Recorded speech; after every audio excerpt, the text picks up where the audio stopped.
الحمد لله رب العالمين وبه استعين واشهد ان لا اله الا الله وحده لا شريك له واشهد ان محمدا عبده ورسوله اما بعد. عن سهل بن سعد رضي الله عنه قال كان الناس يؤمرون ان يضع الرجل يده اليمنى على ذراعه اليسرى في الصلاة.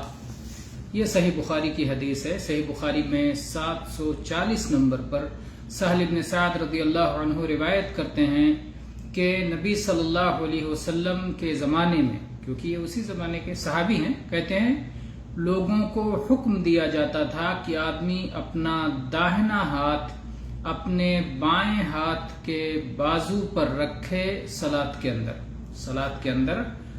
یہ داہنا ہاتھ ہے اور یہ بایاں ہاتھ ہے. بائیں ہاتھ کے بازو پر آدمی صلاح کے اندر داہنا ہاتھ اوپر رکھے، بایاں ہاتھ نیچے رکھے. تو اس طرح سے حکم دیا جاتا تھا نبی صلی اللہ علیہ وسلم کے زمانے میں.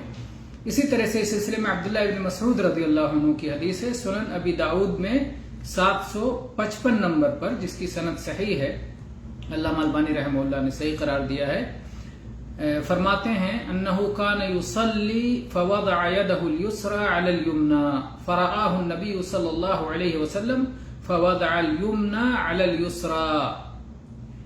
کہتے ہیں کہ وہ صلاۃ پڑھ رہے تھے تو انہوں نے بائیں ہاتھ کو اوپر رکھا تھا اور دائیں ہاتھ کو نیچے رکھا تھا.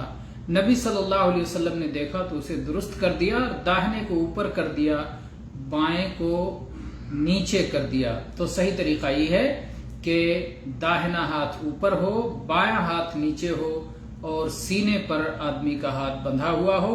واللہ تعالی اعلم والحمد للہ رب العالمین وصلی اللہ علی نبینا وسلم.